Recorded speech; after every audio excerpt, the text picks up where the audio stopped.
completely different Kung Fu. Shaolin Kung Fu embodies Zen Buddhism. What I want to find out in the Shaolin Monastery is how they integrate Kung Fu and Zen Buddhism. This is the greatest obstacle I have to learning Shaolin Kung Fu. Other martial arts like boxing and Thai boxing are totally different from Shaolin Kung Fu. Shaolin stresses the integration of mind and body. But this sounds very abstract to me. When I stand in the boxing ring, I always have to push myself and remind myself not to give up. But the thing about that is, Shaolin places a lot of importance on the selfless existence. So, my big question is this. Where do these guys find the drive to fight? I don't know how they can teach Kung Fu when their philosophy is so selfless. This is really confusing to me.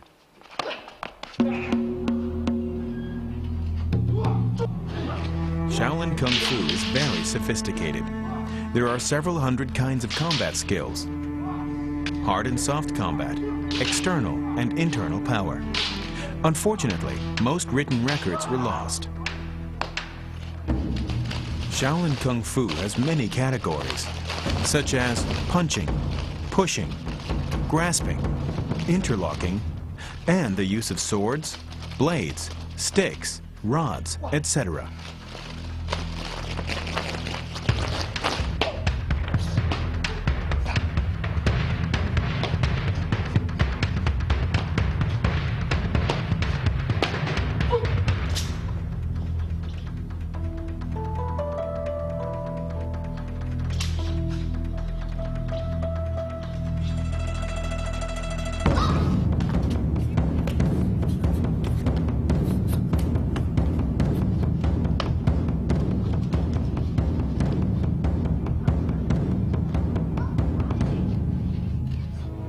According to stories of Shaolin Monastery, Shaolin Kung Fu was evolved 1,500 years ago.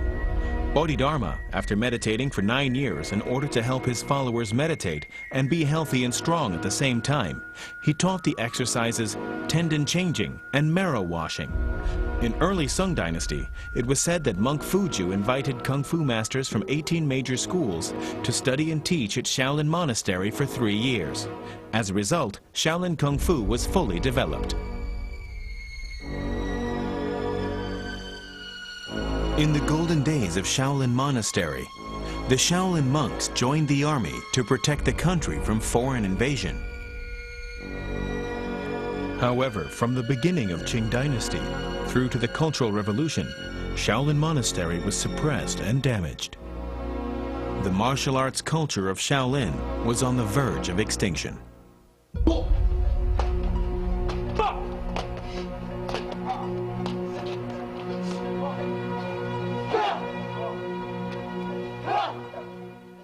One, two, three, go! Good! So far, I've noticed that the basic training these guys do, like high kicks and somersaults and so on, isn't much different from other Kung Fu training I've seen. These guys are basically training for strength and responsiveness. Judging from these training exercises, and I haven't seen much of them yet, but I still don't see how they can integrate their minds and their bodies. They also gave me a Kung Fu demonstration. Their emphasis on choreographed sequences is similar to the other schools, but these guys are probably more authentic and more disciplined.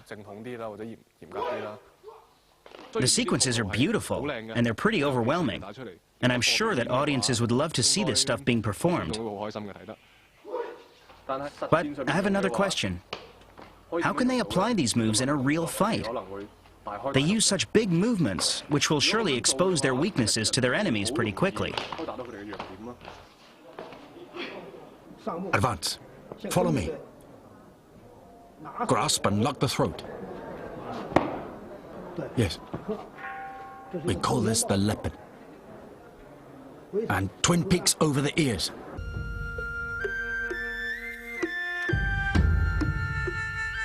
Due to market demand, the Shaolin Kung Fu we see these days is mostly for performance. It is very watchable and entertaining. Its practicality, however, is always being questioned.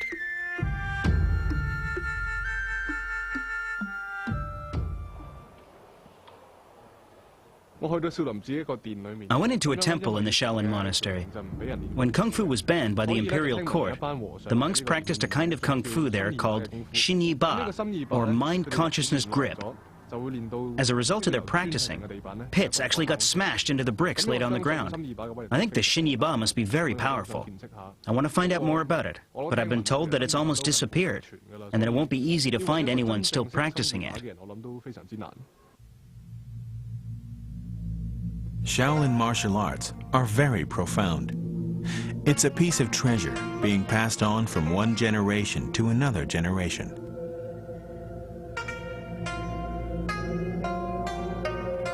Will Shaolin Kung Fu in this generation follow the changing times or fade away in history?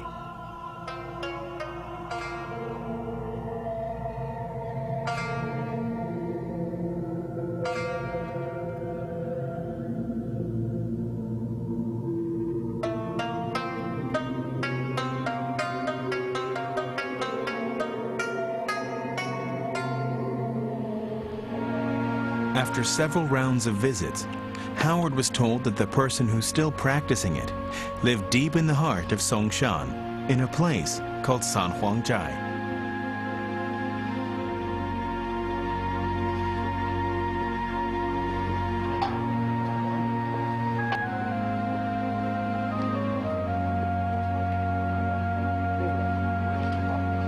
Sanhuangjai Temple is on top of Songshan, the old living quarters of Shaolin Monastery. The temple, after recent renovation, is run by Shaolin monk Shide Jian.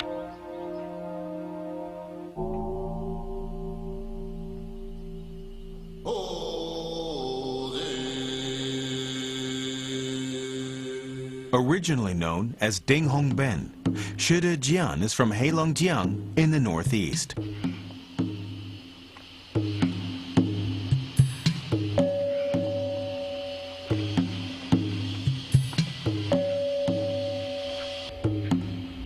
In a very poor family. To improve his well-being, he learned Kung Fu when he was a teenager. Attracted by Shaolin's reputation, he came to Shaolin Monastery in 1982. It's not easy to be admitted to Shaolin Monastery. I had a strong background in Kung Fu, but I still needed to try for a number of years and endure a lot of hardship and difficulties before I finally found my mentor, Master Xing Xing, in 1988.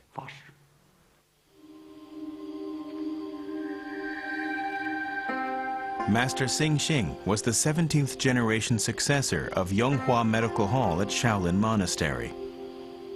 Shide Jian studied under Master Xing Xing and became his successor.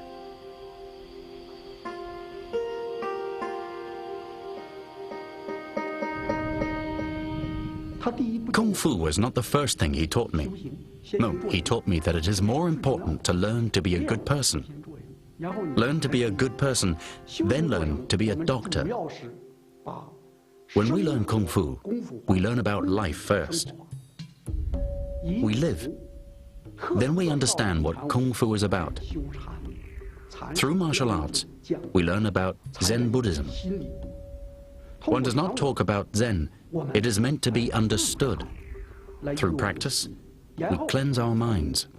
Then we practice further and understand more. One cannot practice before one's mind is calm.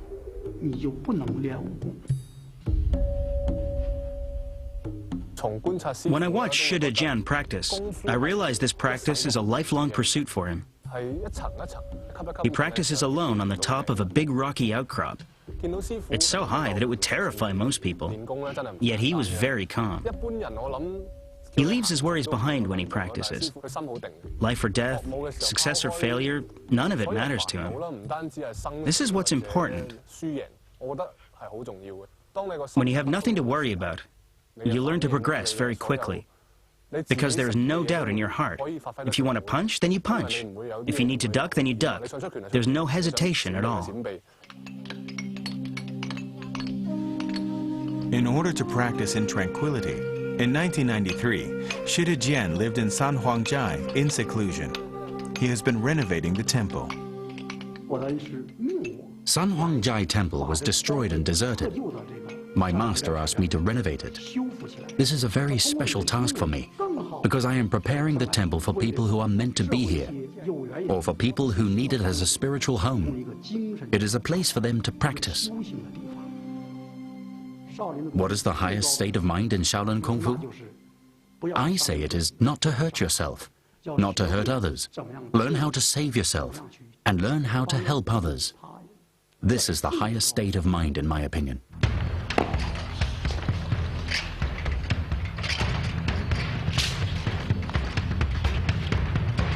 Shida Jian has 6 protégés at San Huangjia. They followed him to practice on the mountain. They themselves are Kung Fu masters, respectively.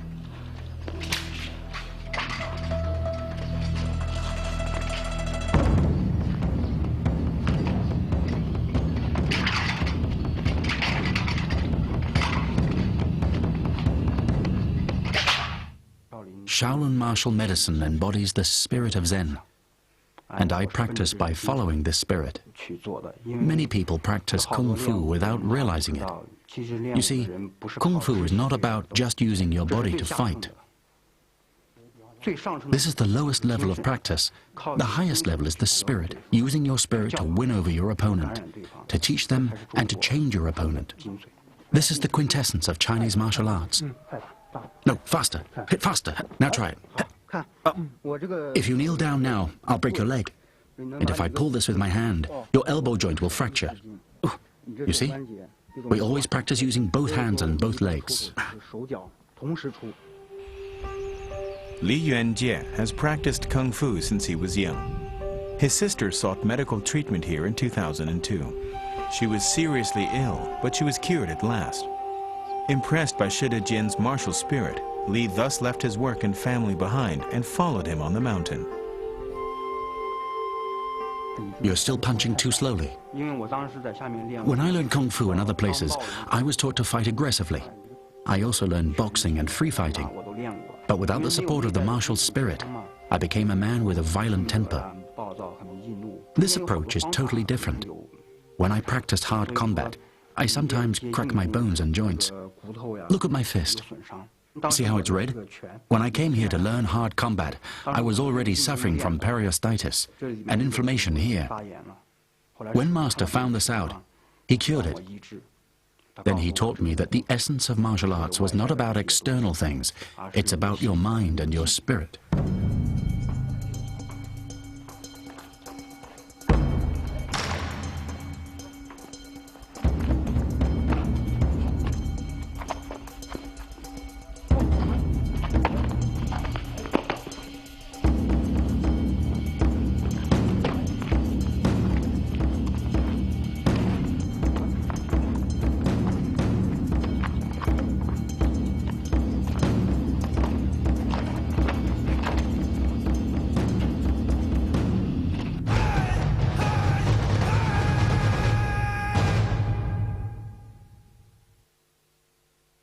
Tonight.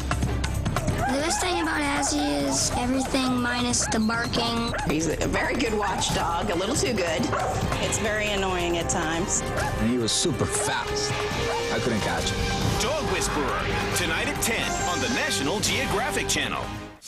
In the next episode of Mega Factory's Supercars, the vision is to build the fastest $1 million racer. This car is really, really extreme. The mission is to construct it for the streets.